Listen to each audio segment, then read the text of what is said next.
guys, welcome back to the channel. Today we're trying something a bit different. We're going to be camping on a tidal island overnight.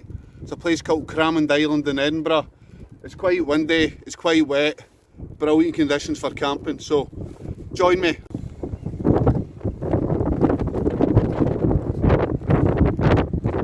Alright guys, as you can see, I've not even made it across the causeway yet and the wind and rain is coming down heavy.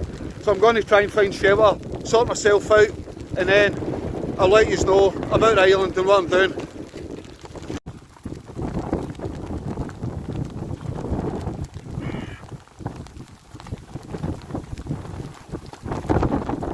I found this bunker. I'm going to try and get in here, get some shelter.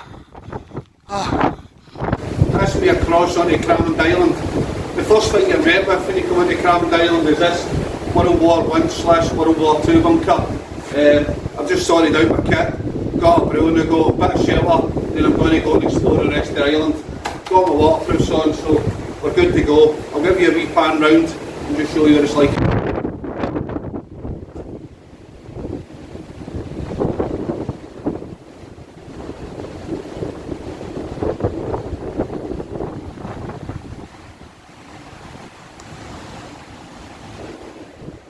As you can see, there's lots of graffiti, lots of people been over here, but I've got a feeling nobody's going to be over here tonight.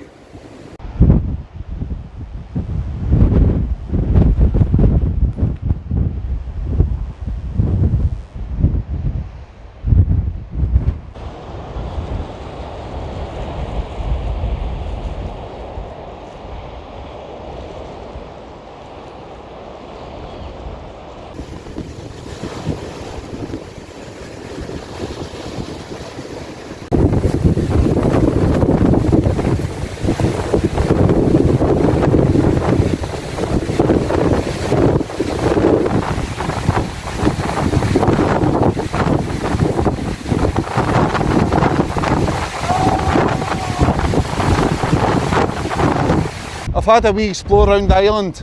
I put my bags into one of the World War II shelters, but I don't know if you can see behind me. That's the causeway closed.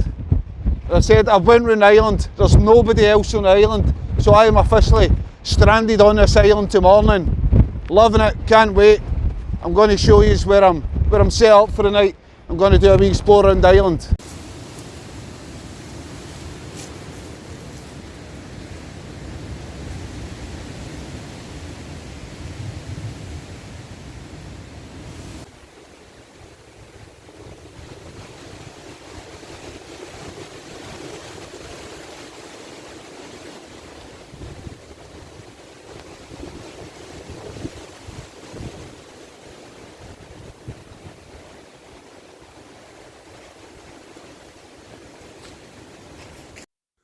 This is the northwestern part of Cramond Island. Sorry that there's no audio on this part of the video, but my phone took a battering earlier in the wind and rain. Fell off its tripod a few times, got very wet, got very muddy. And it wasn't until after I took this scene that I noticed there was mud stuck in the audio port and basically had to give my phone a good clean out. So, arrived at this part of the island. As you can see, it was quite rocky. It wasn't very level, so I couldn't pitch my tent. I brought a Eurohike Tammer 2 with me. And also, after looking at this part of the island and some of these bunkers, it was just too good an opportunity to miss. I know it's cheating a little bit, but I just had to put my tent inside one of these bunkers. And as you'll see later on in the video, the weather conditions got a little bit worse, so I'm quite glad that I did. So anyway, I'll let you enjoy the rest of the video now with audio.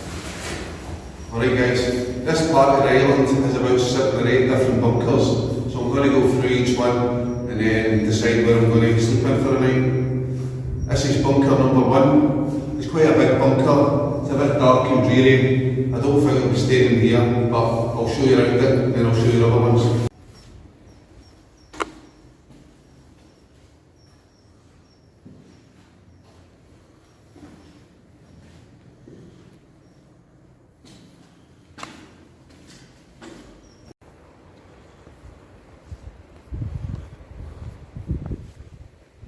here we have bunker number 2.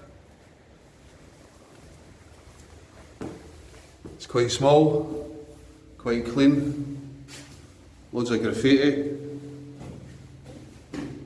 What a brilliant view out to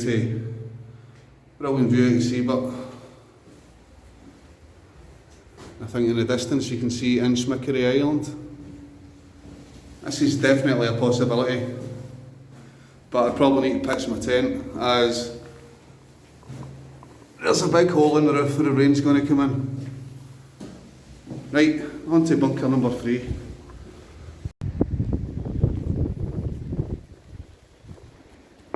Right guys, this is bunker number 3. Already seems quite a large, spacious area.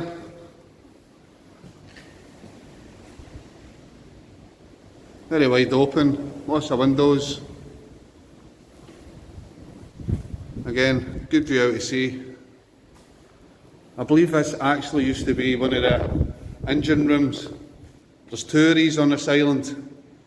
Basically it provided all the power for the small military detachments that were based here during both wars. On to the next bunker.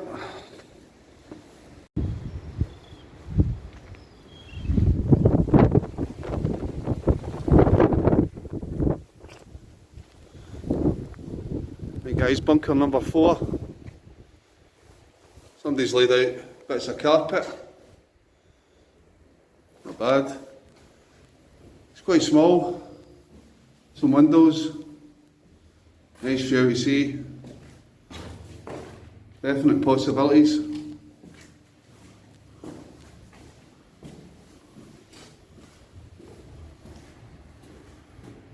Right, on to number 5.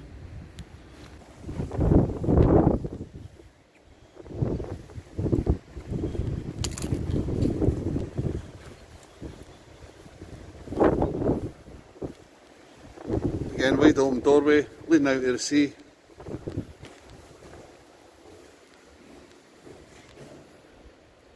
Bit wet inside. Again, I think there's that hole in the roof, so I probably need to get the tent out in here. Got nice windows, looking out to sea again. Not bad.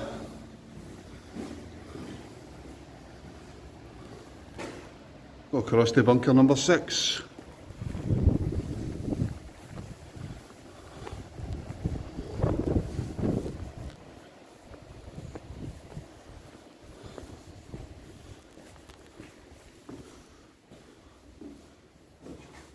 Again, this is where I've just put my kit just now. Again, it's got loads of wee carpet pieces. Some of them look actually quite new. So this is definitely a possibility.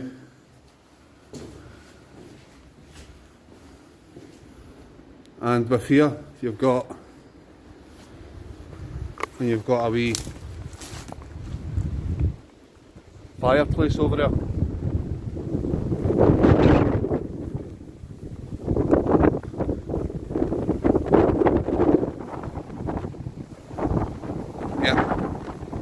If the weather calms down a bit tonight, we can get a fire on the go here, looking out to sea.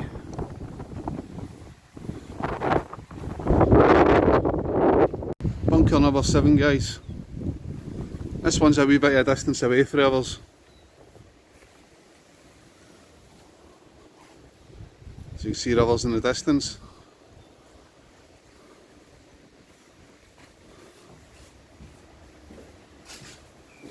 This one is quite wide open.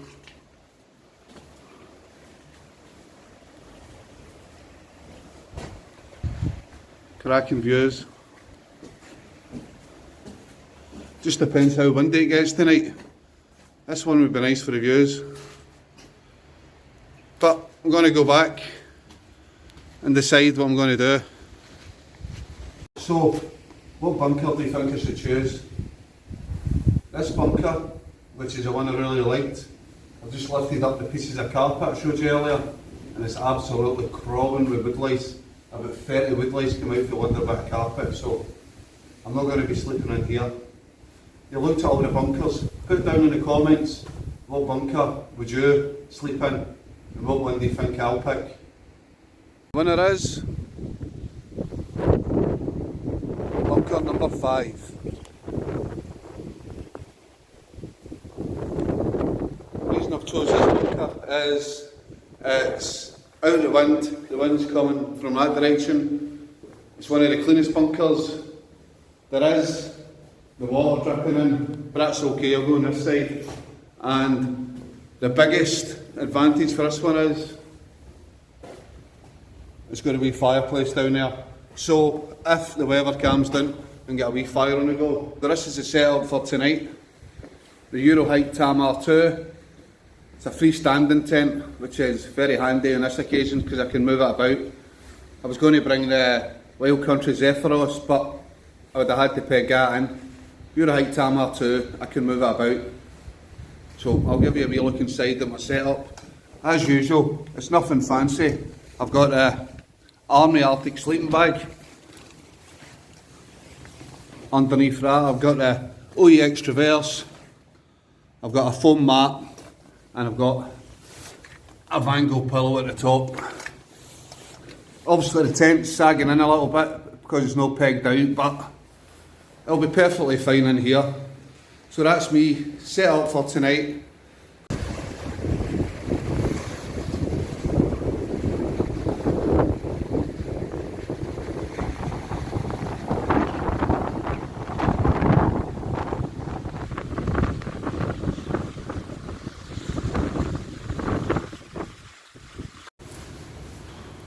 Just fell asleep there, guys. My battery ran out, so I had to put it on a charger, a very slow charger. Had a cup of tea, a couple of rolls and cheese, well it charged, and I actually fell asleep for about an hour. Woke up, decided to check my phone the weather, because by now it was meant to be dry, the wet and windy conditions were meant to go away, but apparently there's flood warnings in place. And tonight there's meant to be strong gale winds.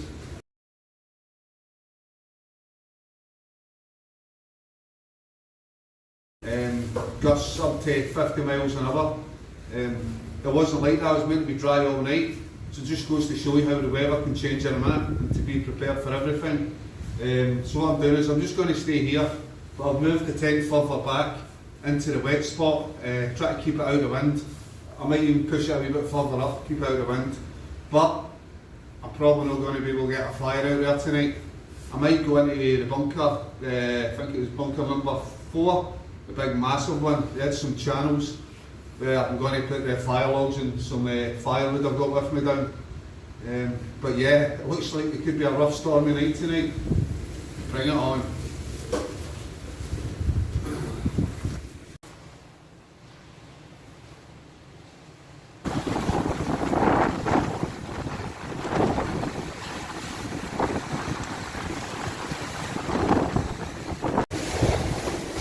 Right guys, I am absolutely freezing. It's coming up for 6 o'clock at night now, the wind's no stopping. So I'm going to go into the big bunker and light up a fire log, maybe some wood.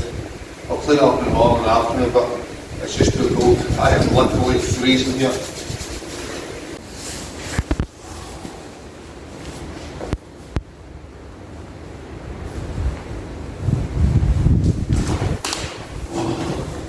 That's better. Time for a beer.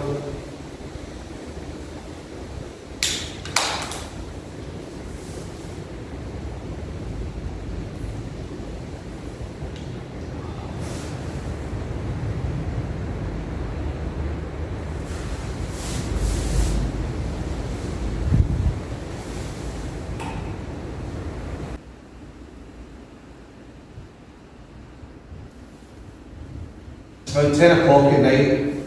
I'm still in here in the bunker with a fire.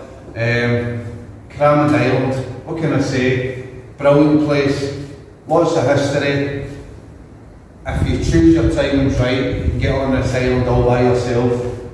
Today, there was 2 crossings, one between 6:30 and 10:30, and one later on at night between 6:30 and 11 o'clock. But the one between 6:30 and 11 o'clock tonight. Nobody would have came across at that time. It was pitch black and stormy conditions. I'm going to sit here for about another half hour, just enjoy the fire before I go to my bed. But yeah, this island, a lot of history, World War I, World War II. In fact, this island goes back to possibly Roman times, maybe even before that. There was a coffin found, a stone coffin, which is believed to have been from medieval times. So there's been a lot of history on here. It's mainly been used for sheep grazing, sheep farming through the ages. But as I said, yeah, you can get this island all to yourself.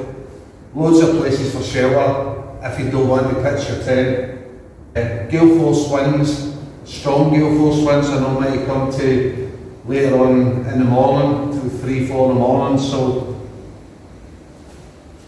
hopefully I'm sleeping by then. And the bunker island, it's not that open. There's a doorway, there's a few small windows, but I'll be alright inside the tent.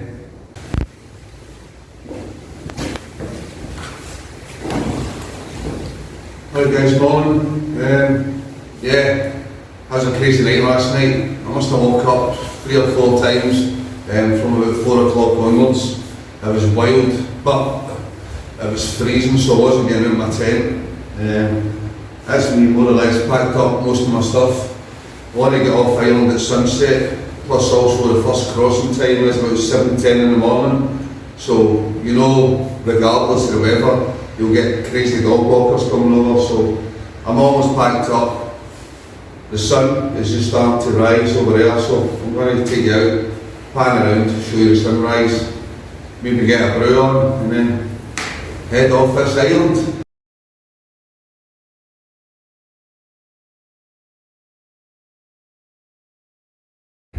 Right guys, thanks for watching the video. If you liked it, please consider giving it a thumbs up and subscribing. Helps the channel a lot, also gives me the motivation to go and do more. Anyway, goodbye from Cramond Island.